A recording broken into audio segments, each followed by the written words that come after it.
Milk came without warning. Naomi's body didn't ask permission, didn't wait for her mind to catch up with the impossible situation unfolding in the private hospital room where Seoul's most dangerous man lay dying. She pressed her palm against the wet fabric spreading across her chest, horror and instinct warring inside her as Kang Min-ho's second-in-command blocked the doorway, his gun trained not on her but on the hallway beyond, and said in broken English, "You save him, we save your family. You let him die, everyone you love dies tonight." Choice wasn't a choice at all, and when she looked down at the unconscious crime lord, whose enemies had poisoned him with something that was shutting down every organ in his body, whose only chance of survival, the doctors said, was constant infusion of antibodies found only in fresh breast milk from someone with his rare blood type, she felt something shift inside her chest that had nothing to do with biology and everything to do with destiny recognizing itself in the dark. Welcome to Story World, besties. Please like, share, and subscribe. Naomi had been working at the hospital for 6 months, taking the graveyard shift because it paid double, and because her father's gambling debts didn't care that she was exhausted. The text had come at 2:15 in the morning. Her hands had shaken so badly she dropped her phone twice before she could read it. $50,000 by Friday or they start with your sister. She'd known it was coming, had felt it circling like a shark for weeks. But seeing the number, seeing the threat made real, had sent her to the bathroom where she'd cried silently into a paper towel, careful not to let anyone hear. Her daughter Zoe was 14 months old, asleep at her mother's apartment across town. Naomi's body still produced milk even though she'd started weaning last month. The doctors said it was normal, that some women's bodies held on longer than others. She'd thought it was a curse. Now, staring at the man who could either save her family or destroy it, she realized it might be the only miracle she'd ever get. "How do you even know this will work?" she asked, her voice steadier than she felt. The man with the gun, the one they called CO, didn't lower his weapon. "Dr. Park says you have O-negative blood, same as Boss. Your milk carries antibodies. His body is shutting down because the poison attacks from inside. Medicine can't reach it fast enough, but breast milk it absorbs differently. Faster." "That's insane." "You have a better idea. You tell me now." Naomi looked at Min-ho again. Even unconscious, even dying, he was beautiful in that dangerous way that made smart women cross the street. Sharp jaw shadowed with stubble, black hair falling across his forehead, tattoos visible where his hospital gown had shifted to reveal his collarbone. She'd seen him before, twice, both times from a distance when he'd visited the hospital's VIP wing. Everyone knew who he was. Everyone knew not to ask questions. "If I do this," she said quietly, "my family's debt is erased, all of it." CO nodded once. "Boss's word is law. You save him, he saves you." "And if I don't?" His expression didn't change. "Then none of us leave this room alive." The first time was clinical. A nurse showed her how to position herself, how to support his head, how to check that he was actually swallowing. Min-ho remained unconscious, his body operating on pure instinct. Naomi tried not to think about the intimacy of it, tried not to feel the warmth of his breath against her skin, tried not to notice how even dying, his lips were gentle.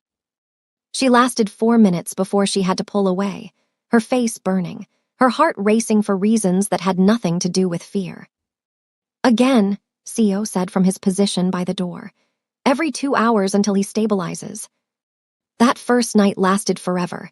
Naomi fed him, waited, fed him again. Somewhere around dawn, his color started to return. His breathing evened out.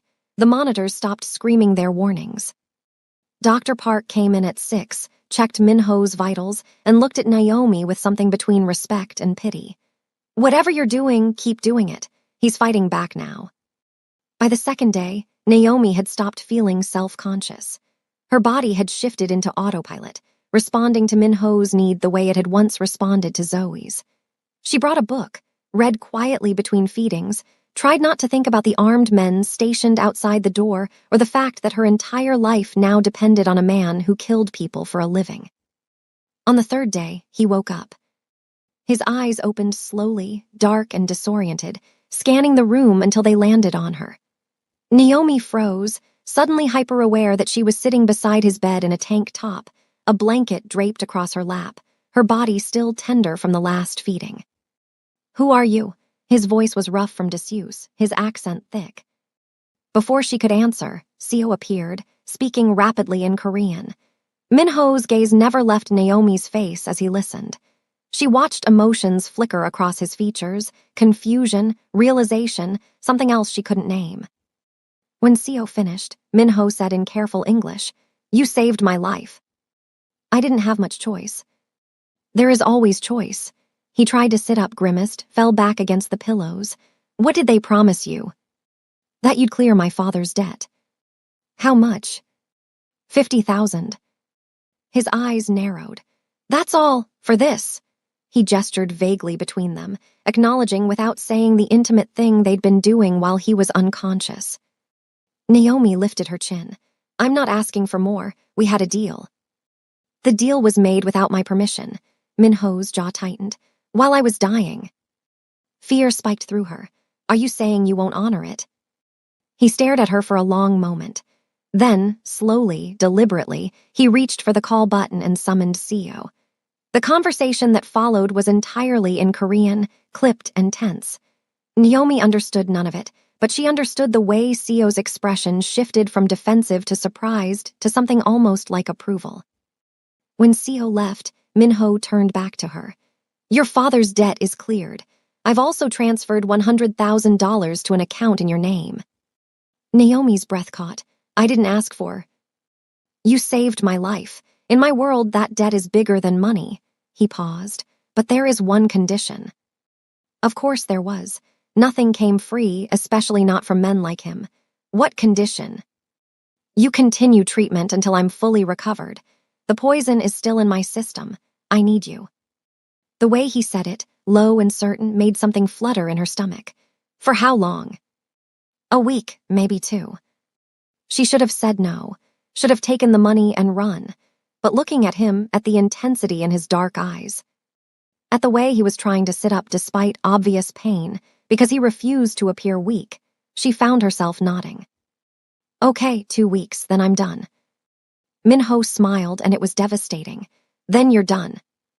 By the end of the first week, Naomi had learned more about Kang Minho than she'd ever wanted to know. He ran half of Seoul's underground economy. He was 32, educated in London, fluent in 4 languages. His father had been murdered when he was 16, and he'd taken over the organization at 17. He didn't drink, didn't smoke, and read philosophy in his spare time. She learned this not from him, but from the steady stream of visitors who treated her with careful respect once they understood who she was, what she was doing, why the boss looked stronger every day. She also learned that Minho noticed everything. The way she tucked her hair behind her ear when she was nervous. The way she bit her lip when she was thinking. The way she hummed softly sometimes during feedings, an unconscious lullaby. You have a child, he said one evening, not a question. Naomi looked up from her book. A daughter, 14 months. And a husband. No husband, just me. Something shifted in his expression. The father. Gone before she was born. She met his gaze steadily. I don't need him. No, Minho agreed quietly. I don't think you need anyone. But the way he looked at her suggested he wanted to be wrong. The intimacy of the situation crept up on both of them. At first, feedings were medical, necessary, nothing more. But as Minho recovered, as he became more aware, more alert, the dynamic changed. He watched her now, really watched her, his eyes tracking her movements with an intensity that made her skin warm. Why do you do this work? He asked one night. The hospital, the night shift, you're educated, I can tell. Student loans, single motherhood, life, she shrugged. Same reason anyone works a job they don't love, because they have to. You could do something else, with the money I gave you. The money is for Zoe, for her future. Naomi's voice was firm. I don't take shortcuts. This isn't a shortcut, you earned it. By doing something any woman with a baby could do. No, Minho sat up fully now, strong enough to move without pain. Any woman could feed a child. Not every woman would feed a stranger. Not every woman would risk herself for family. He paused. You're brave, that's rare. Naomi felt her cheeks heat. I'm not brave, I'm desperate. There's a difference. I've known desperate people my whole life. They don't have kind eyes. He reached out, his fingers brushing her wrist so lightly she might have imagined it. You do. She pulled back, heart racing. Don't. Don't what? Don't pretend this is something it's not. You're paying me. We have a transaction, that's all. Minho's expression hardened. Is that what you think this is? Isn't it? He leaned back, jaw tight. If that's what you need to believe. The tension between them stretched thin as wire. Naomi gathered her things, suddenly desperate to leave. I'll be back in 2 hours. Naomi. She stopped at the door. Thank you, for today, for every day. She didn't trust herself to respond, so she just nodded and left. Outside in the hallway, she pressed her back against the wall and tried to catch her breath. This was a mistake, all of it. She was getting too close, feeling too much, letting him see too much. But when 2 hours passed, and her body reminded her it was time to go back, she didn't hesitate. On the 10th day, everything changed. Naomi arrived for the evening feeding to find Minho's room crowded with men in expensive suits. The conversation stopped the moment she entered. Every eye turned toward her, assessing, calculating. Minho stood by the window, fully dressed for the first time since she'd met him.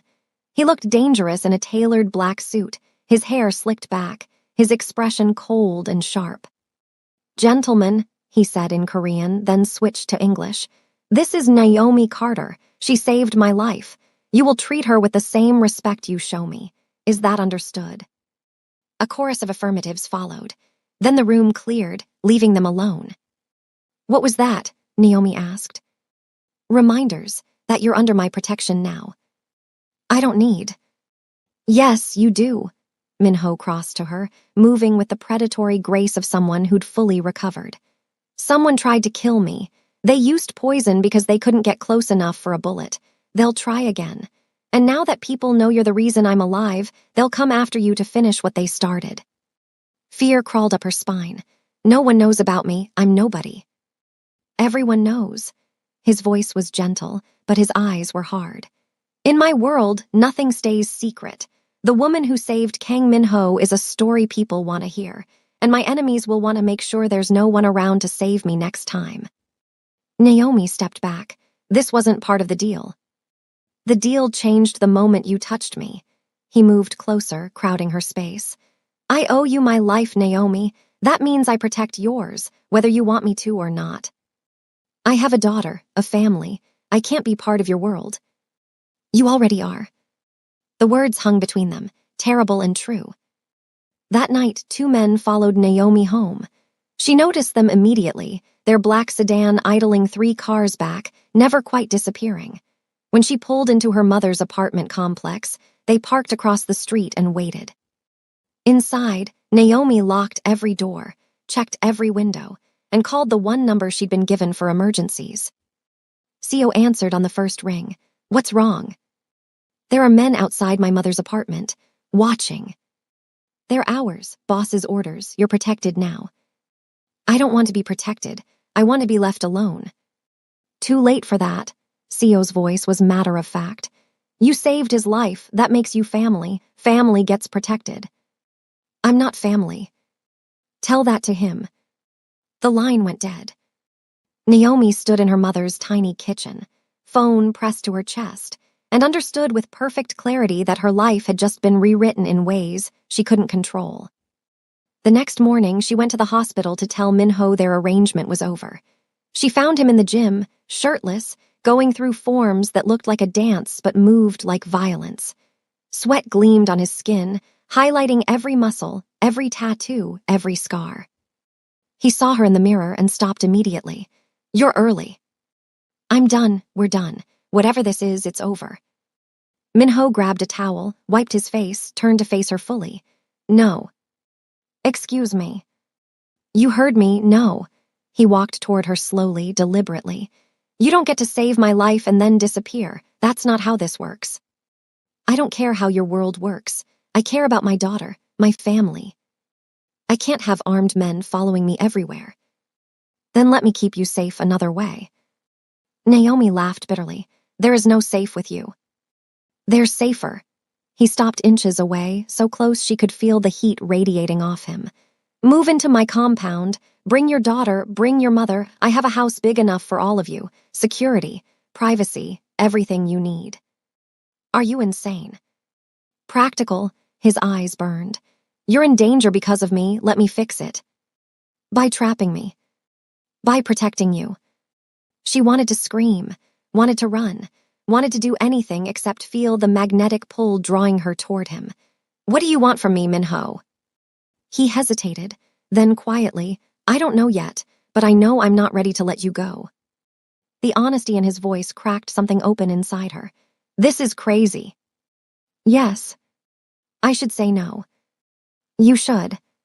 But you're not going to let me, are you? Minho's smile was slow and dangerous. I'll let you choose, but I'll also make sure you understand what you're choosing between, safety with me or danger without me. There is no third option anymore. Naomi closed her eyes. She thought of Zoe, of her mother, of the men parked outside their apartment. She thought of the life she'd built from nothing, and how fragile it suddenly seemed. When she opened her eyes, Minho was watching her with an expression that looked almost like fear. 1 month, she said finally. Trial basis. If it doesn't work, I leave and you promise to back off. Agreed. And you keep your distance. This isn't, we're not. I understand, but the way he looked at her suggested he didn't agree. 3 days later, Naomi moved into Kang Minho's compound with a suitcase, a diaper bag, and the sinking feeling that she'd just made either the best or worst decision of her life. The compound was more estate than home, 15 acres of manicured gardens surrounded by walls that looked decorative, but were reinforced with steel. The main house was modern, all glass and clean lines, with enough rooms that Naomi could avoid Minho entirely if she wanted. She didn't want to, that was the problem. He'd given her the entire east wing, 3 bedrooms, 2 bathrooms, a small kitchen. Her mother had her own space on the first floor. Zoe had a nursery that looked like something from a magazine, complete with toys Naomi couldn't afford and a crib that probably cost more than her car. This is too much, she'd said when Minho showed her around. It's necessary. He'd crouched down to Zoe's level, letting the baby grab his finger with her tiny hand. Hello, little one. Zoe had studied him with serious eyes, then smiled. Minho had smiled back, and Naomi's heart had done something complicated. The first week was an adjustment. Naomi learned the rhythms of the house, the staff who appeared and disappeared like ghosts, the men in suits who treated her with careful respect. She learned that Minho left early and came home late, that he worked from a private office in the West Wing, that he was meticulous about keeping his world separate from hers. Except at dinner. He'd asked the first night if she'd join him. You don't have to, but I'd like the company. She should have said no, should have maintained boundaries. But Zoe was asleep, her mother was watching television, and the thought of eating alone in her beautiful prison felt unbearable. So she'd said yes. Dinner became routine. Every night at 8, they'd sit across from each other and talk about nothing important. Books, movies, the weather, carefully neutral topics that felt like code for all the things they weren't saying. But on the 10th night, Minho broke pattern. Tell me about Zoe's father. Naomi set down her fork. Why? Because I want to understand you. Understanding me requires knowing about him. Understanding why you're afraid to let anyone close. Yes. She could have lied, could have deflected. Instead, she found herself telling the truth. His name was Marcus. We met in college. He was charming, ambitious, exciting. Everything I thought I wanted. She paused. Then I got pregnant, and he became someone else, angry, controlling, violent. Minho's expression went very still. He hurt you. Once, that's all it took for me to leave. Naomi met his eyes. I grew up watching my father hurt my mother. I promised myself I'd never let a man do that to me. So when Marcus raised his hand, I was gone. Good. The single word carried weight. He doesn't know about Zoe, Minho asked. No, and I want to keep it that way. Done. If he ever comes near you or her, he won't leave breathing. The casual way he said it should have terrified her. Instead, it felt like safety. You can't just kill everyone who threatens me, she said softly. Minho's smile was cold. Watch me. That night, lying in bed with Zoe sleeping beside her, Naomi admitted something she'd been avoiding. She was falling for him. For the man who read poetry in Korean, who played with her daughter like she was precious, who looked at Naomi like she was the only thing in the room worth seeing.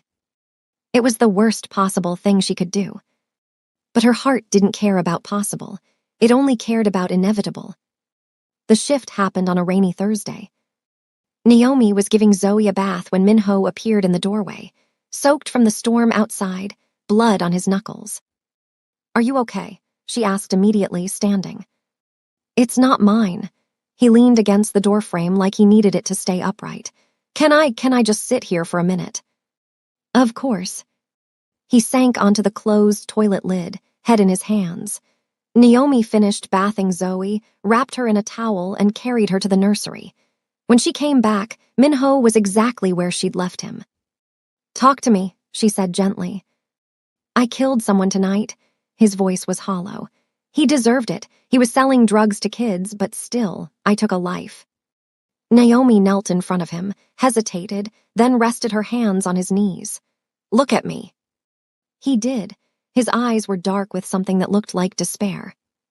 You're not a monster, she said firmly. Monsters don't feel remorse.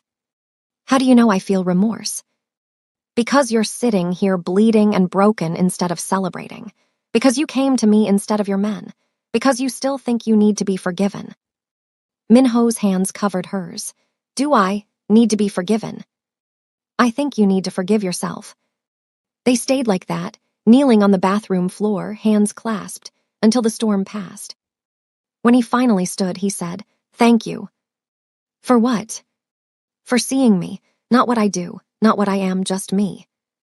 Then he left, and Naomi understood that the walls between them were crumbling. The next morning, Naomi woke to find a gift outside her door. A simple box, no card, but she knew who it was from. Inside was a first-edition copy of Toni Morrison's Beloved, her favorite book, one she'd mentioned casually over dinner weeks ago. She held it carefully, running her fingers over the cover, and felt something dangerous bloom in her chest. Minho was in his office when she found him, surrounded by papers and men speaking rapid Korean. He looked up the moment she entered, his expression shifting from business to something softer. Out, he said to the room. No one argued. When they were alone, Naomi held up the book. You remembered. I remember everything you tell me. Why? He stood, moving around the desk until he was close enough to touch, but didn't. Because everything about you matters. The air between them felt charged, electric. Naomi knew she should step back, maintain distance, remember all the reasons this was impossible. Instead, she moved closer. Minho. Don't, his voice was rough. Don't say whatever you're about to say, not yet. You don't know what I was going to say.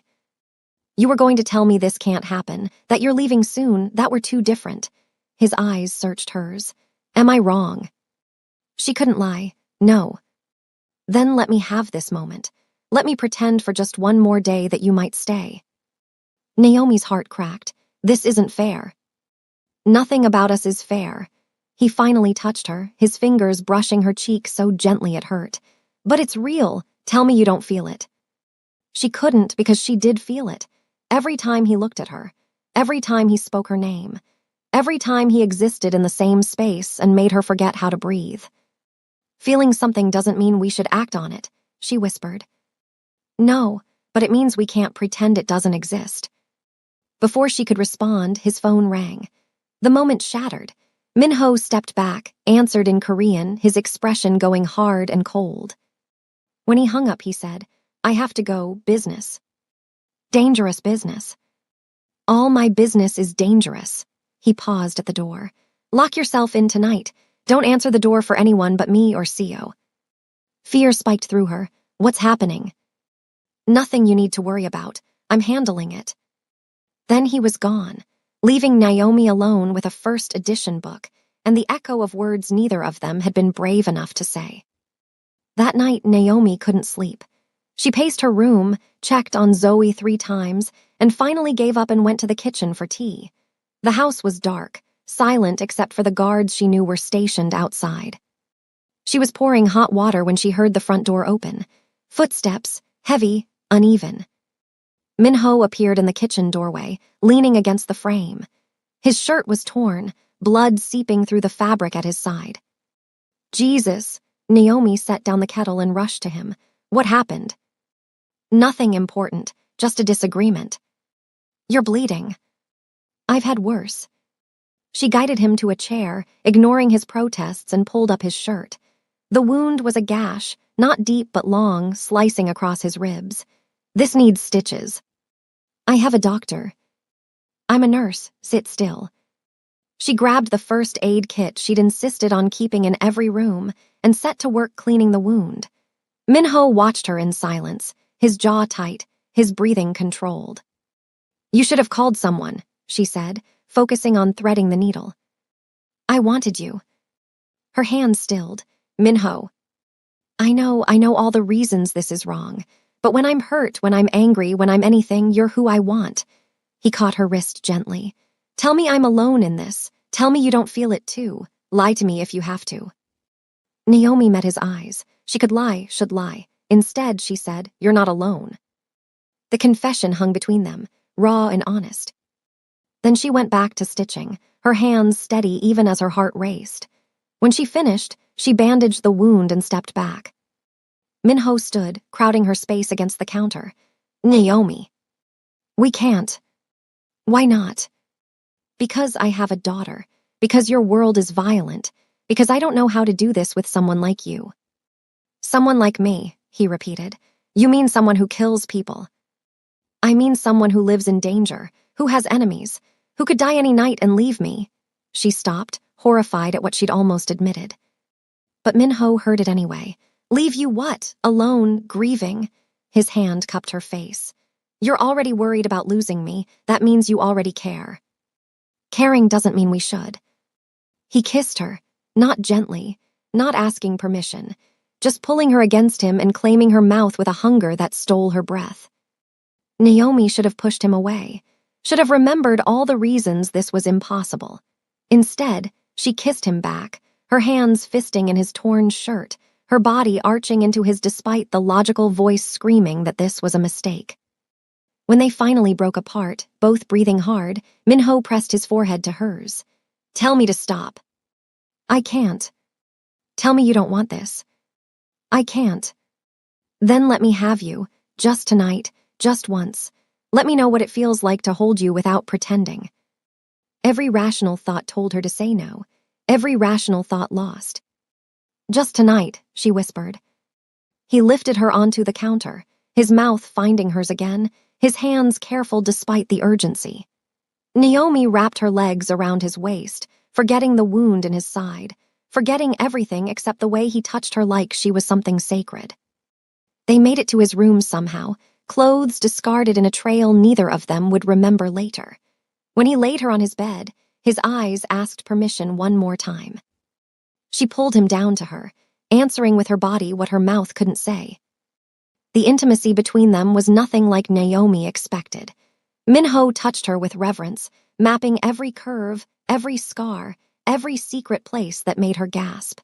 He murmured words in Korean she didn't understand but felt in her bones. When they finally came together, it felt less like surrender and more like recognition, like two people who'd been searching finally finding home. Afterward, wrapped in his arms with her head on his chest, Naomi felt his heart beating against her ear and knew with terrible certainty that she'd just ruined everything. Don't, Minho said quietly, his fingers tracing patterns on her bare shoulder. Don't regret this. How do you know what I'm thinking? Because I know you. He tilted her face up to his. You're already planning how to leave. She couldn't deny it. His expression went carefully blank. Stay until morning at least. Let me have that much. Minho. Please. The single word broke her. She nodded against his chest and felt his arms tighten around her. But when dawn came and he was finally asleep, exhausted from the wound and the night, Naomi slipped from his bed. She dressed in the dark, her hands shaking, her heart screaming at her to stop. She couldn't do this. Couldn't be the woman who fell for a killer. Couldn't raise her daughter in a world where violence was currency. Couldn't let herself need someone who might die any moment. She was back in her room, packing a bag with trembling hands, when her mother appeared in the doorway. "What are you doing?" her mother asked. "We're leaving. Get Zoe ready." "Naomi." "Please, Mom, don't argue. We have to go now." Her mother studied her for a long moment. "You slept with him." It wasn't a question. Naomi's silence was answer enough. "And now you're running because you're scared." "I'm not." "Yes, you are." Her mother crossed the room, taking Naomi's shaking hands in hers. "Baby, I know you. You've been running since Marcus, building walls so high no one can climb them. But that man downstairs, he's already inside your walls, and that terrifies you." Tears spilled down Naomi's cheeks. "He's dangerous, Mom. His life is dangerous. I can't." "Can't what? Let yourself be happy. Let someone protect you for once instead of always protecting everyone else." "It's not that simple. Love never is." "I don't love him." Her mother's look said she knew that was a lie. Before Naomi could argue further, the door burst open. Sio stood there, gun drawn, face grim. "We have a problem." Naomi's blood went cold. "What kind of problem?" "The kind where your father just sold information about you to Boss's enemies.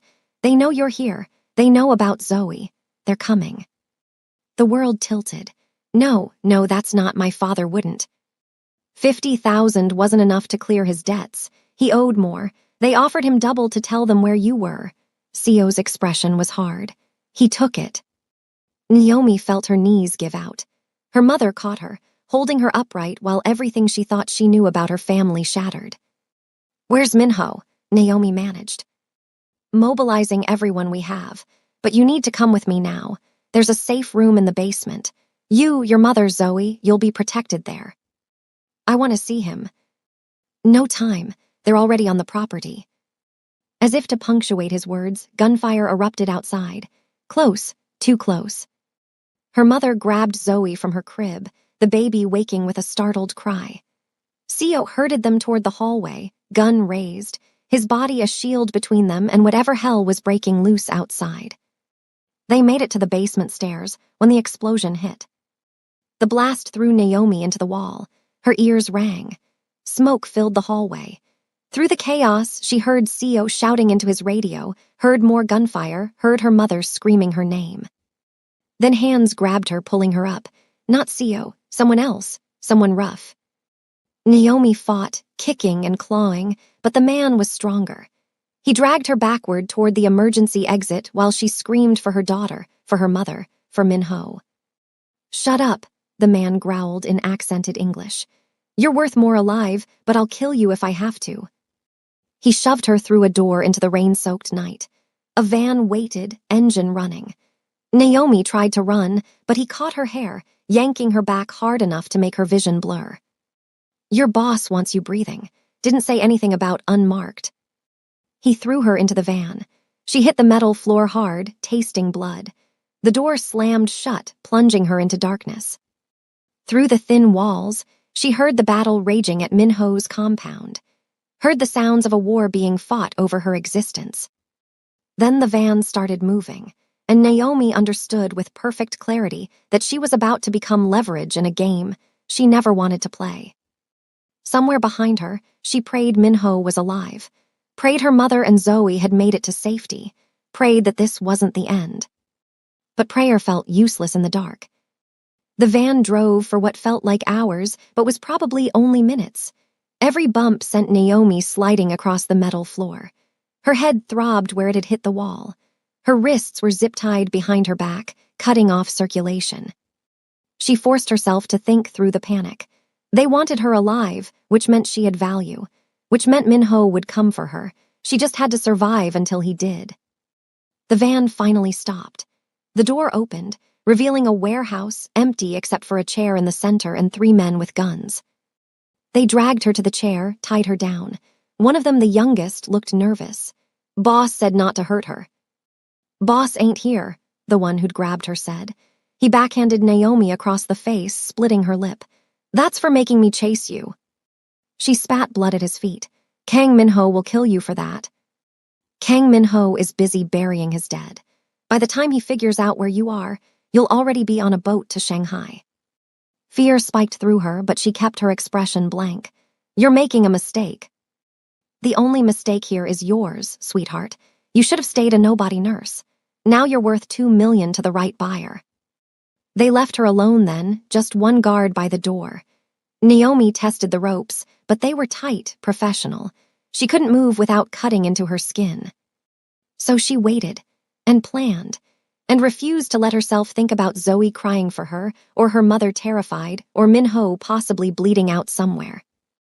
She had to believe he was alive, had to believe he was coming. 2 hours passed, maybe 3. The guard changed twice. Naomi's body ached from sitting in one position, her face throbbed, her mouth was dry. Then she heard it, distant at first, gunfire, screaming, the sounds of violence approaching like a storm. The guard's radio crackled. A voice shouted in Korean, panicked, cut off mid-sentence. Then silence. The guard raised his gun, backing toward the door. Stay quiet. Naomi didn't respond. She was too busy watching the warehouse's far entrance, where shadows moved with predatory grace. The door exploded inward. The guard managed one shot before he went down, taken out by someone moving too fast to track. Then Min-ho was there, stepping through the smoke, gun in one hand, knife in the other, his face a mask of cold fury that made him look like the monster people whispered about. His eyes found Naomi. Something flickered across his expression, relief and rage warring for dominance. Close your eyes, he said quietly. She did. The sounds that followed would haunt her later. Wet, final, the kind of violence that didn't ask questions. When Min-ho said, "It's over," she opened her eyes to find him cutting her ropes, his hands gentle despite the blood on them. "Zoe," she asked immediately. "Safe, your mother too." There at a different location. Relief made her dizzy. Min-ho caught her as she swayed, lifting her like she weighed nothing. "I've got you." "My father." "Dead," Min-ho's voice was flat. "He won't hurt you again." She should have felt something. Grief maybe, anger. Instead, she just felt tired. Outside, the warehouse was surrounded by Min-ho's men. Bodies littered the ground. Naomi looked away, burying her face in Min-ho's chest. He carried her to a car, settled her in the back seat, and climbed in beside her. The moment the door closed, his control shattered. "I thought I lost you." His hands cupped her face, his thumbs brushing away tears she didn't know she was crying. "When Seo told me you were taken, I'm okay." "You're hurt." He touched her split lip so gently it made her chest ache. "I'll kill them all over again for this." "They're already dead." "Not painfully enough." Naomi caught his hands, holding them still. "Min-ho, look at me, I'm okay. We're okay."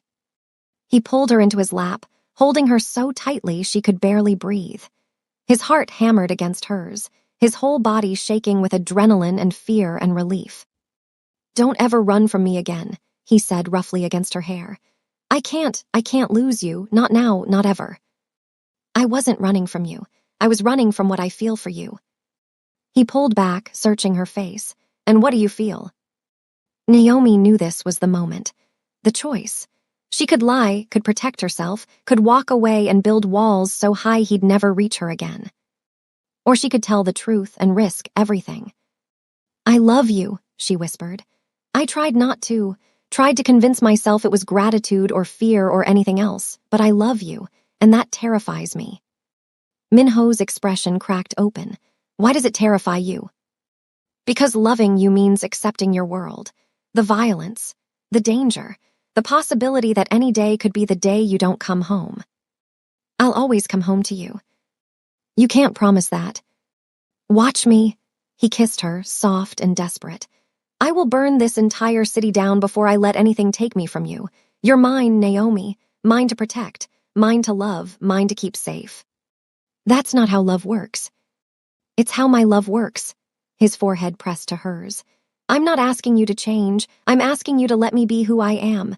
A killer, yes. A monster sometimes. But yours, only yours." Naomi closed her eyes, feeling the truth of it settle into her bones. What if I can't live with what you do? Then I'll find another way to live. I'll walk away from everything, build something new, be someone new. His voice was fierce. Whatever you need, Naomi, whatever it takes to keep you. You'd give up your organization, your power. For you, yes. The certainty in his voice broke something open inside her. She kissed him, pouring everything she couldn't say into the contact. When they finally broke apart, both breathing hard, she said, I don't want you to change. I just want you to come home. Always, I promise. It was a promise he couldn't keep. But sitting in the back of that car, wrapped in his arms while the city burned around them, Naomi chose to believe anyway.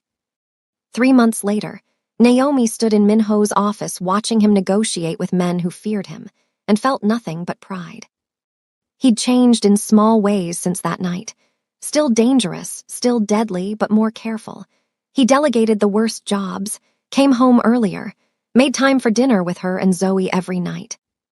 The compound had become home. Naomi's mother had her own suite. Zoe had a nanny she adored. Naomi herself had gone back to school, finishing her nursing degree online. Life wasn't perfect. There were still threats, still enemies, still nights when Minho came home with blood on his hands. But there were also mornings when Naomi woke to find him watching her sleep. Afternoons when he played with Zoe in the garden.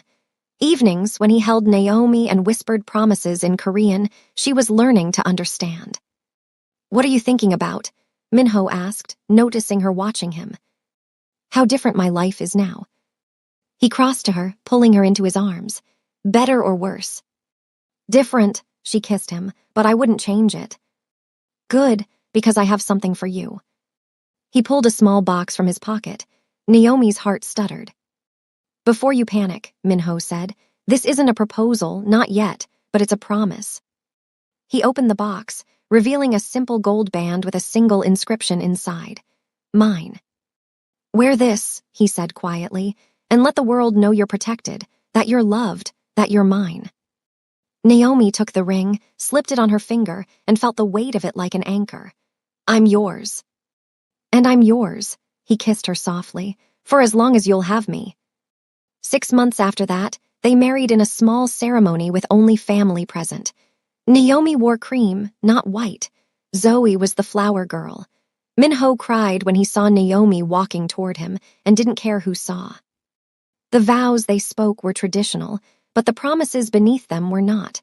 Naomi vowed to love him despite the darkness. Minho vowed to keep her in the light. A year later, Naomi discovered she was pregnant. Minho's reaction was everything. He dropped to his knees in the middle of their kitchen, pressing his ear to her still flat stomach, murmuring in Korean. What are you saying? Naomi asked, running her fingers through his hair. That they're already loved, that they'll be protected, that they're the best thing I never knew I needed. Tears blurred her vision. We're having a baby. We're having everything. He stood, lifting her into his arms. A family, a future, a life I never thought I deserved. You deserve this, she said fiercely. You deserve happiness. I deserve you, he corrected. Everything else is just a gift. 9 months later, their son was born. They named him Jin, meaning precious.